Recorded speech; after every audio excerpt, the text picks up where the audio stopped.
bertemu kembali bersama Miss Mira dalam pelajaran matematika materi data bab 7. Nah, minggu lalu kita telah belajar bagaimana cara membaca dan menafsirkan data. Sekarang kita akan belajar bagaimana cara menyajikan data dalam bentuk tabel distribusi frekuensi, dalam bentuk diagram gambar atau piktogram, dalam bentuk diagram batang, dan dalam bentuk diagram garis. Mari kita buka buku paket kita halaman 165. Ayo lakukan. Yang pertama, kita menyiapkan terlebih dahulu sebuah dadu. Ya, di sini ada sebuah dadu dan satu wadah. Jika kalian tidak mempunyai dadu di rumah, kalian bisa menggunakan kertas kecil. Potongan kertas kecil kalian buat sebanyak 6 buah. Kemudian kalian tulis angka 1, 2, 3, 4, 5, 6. Kalian taruh di sebuah wadah dan kemudian kalian aduk atau kalian kocok dan dituangkan, dan angka yang keluar itu kalian tuliskan dalam tabel distribusi frekuensi halaman 165. Ya. Nah, lalu data tersebut disajikan ke dalam bentuk diagram batang. Lalu kalian jawab nomor 4 ya anak-anak. Oke, baiklah, sebelumnya kalian saksikan tayangan contoh untuk menyajikan sebuah data ya. Anak-anak, sekarang kita buka buku paket halaman 165. Ayo lakukan. Yang pertama, sediakan sebuah dadu. Jika tidak ada dadu, kita bisa gunakan 6 potongan kertas kecil ditulis angka 1 sampai 6. Setelah itu kertas dilipat dan dimasukkan ke dalam sebuah wadah.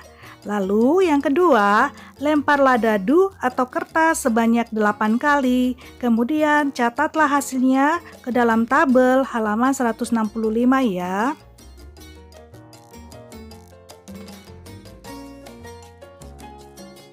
Pelemparan ke 1, yang keluar angka 4 ya anak-anak, kita tulis di tabel. Pelemparan ke 1, mata dadu yang muncul 4, terus 4 garis. Pelemparan kedua, yang keluar angka 6. Pelemparan kedua, mata dadu yang muncul 6, terus 6 garis. Pelemparan ketiga, yang keluar angka 4.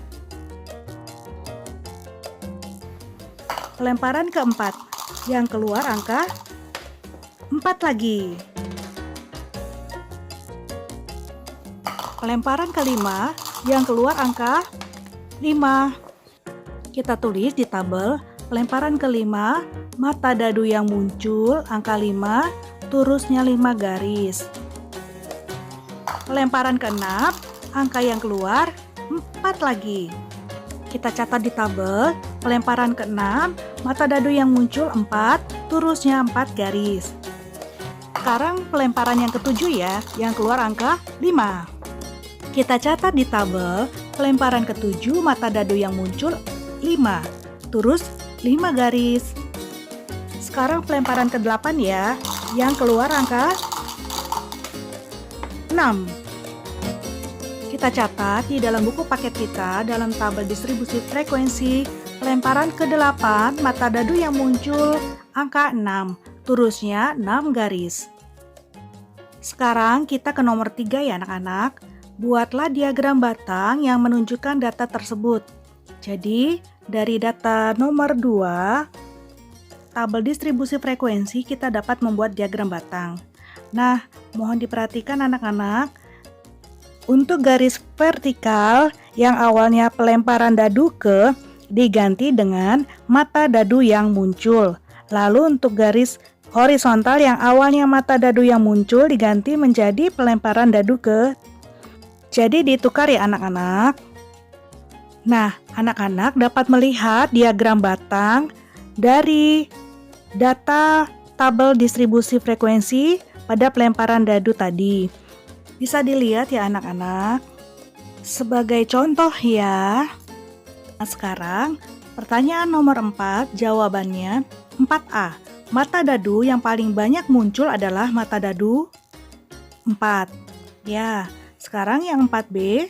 Mata dadu yang paling sedikit muncul adalah mata dadu 1, 2, dan 3. Nah, sekarang kita akan membahas soal dari evaluasi bab 7, halaman 169, nomor 1 dan 2. Jadi kita lihat dulu, untuk nomor 1 dan 2, kita lihat tabel distribusi frekuensi, nilai ulangan matematika siswa kelas 5 SD Sukamaju diberikan pada tabel berikut ya, dan nilai dan banyak siswa. Nah, soal nomor 1. Jika nilai KKM di sekolah tersebut 75, maka banyak siswa yang remedial adalah, jadi nilai yang di bawah KKM adalah nilai 65, banyak siswanya 5, dan nilai 70, banyak siswanya 9. Jadi banyak siswa yang remedial 5 ditambah 9 sama dengan 14 siswa. Jadi jawabannya adalah yang B, 14 siswa. Sekarang nomor 2, jika nilai KKM di sekolah tersebut 80, maka banyak siswa yang tuntas adalah, nah, yang tuntas berarti 80 siswanya 10, nilai 85 siswanya 5, nilai 90 siswanya 7. Jadi dijumlahkan ya, 10 ditambah 5 tambah 7 sama dengan 22. Jadi jawabannya adalah C, 22 siswa. Nah, sekarang kita akan membahas nomor 4 dan 5. Data produksi boneka ditunjukkan sebagai berikut. Ada diagram gambar atau piktogram. Ada keterangan di bawahnya, 1 gambar boneka sama dengan 100 kodi. Nah, Miss tambahkan di sebelahnya ya. Gambar setengah boneka sama dengan 100 dibagi 2 sama dengan 50 kodi. Jadi gambar setengah boneka sama dengan 50 kodi. Sebelumnya kita tentukan dulu, kita hitung dulu banyak kodinya. Pada bulan Januari ada 2 gambar boneka sama dengan 200 kodi. Pada bulan Februari ada 3,5 gambar, artinya 300 ditambah 50 sama dengan 350 kodi. Pada bulan Maret ada gambar 2 boneka dan setengah boneka, itu sama dengan 200 tambah 50 sama dengan 250 kodi. Pada bulan April ada 4 boneka, artinya sama dengan 400 kodi. Bulan Mei sama juga, 4 boneka sama dengan 400 kodi. Nah, pada bulan Juni ada 5,5 gambar boneka, artinya 500 ditambah 50 sama dengan 550 kodi.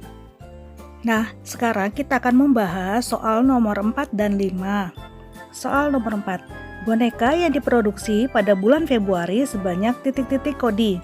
Kita bisa lihat dari diagram gambar, jawabannya yang benar adalah C, 350 kodi. Sekarang nomor 5 ya anak-anak. Produksi boneka paling banyak terjadi pada bulan titik-titik sebanyak titik-titik kodi. Dari diagram gambar kita bisa lihat, nah jawaban yang benar adalah D, bulan Juni sebanyak 550 kodi.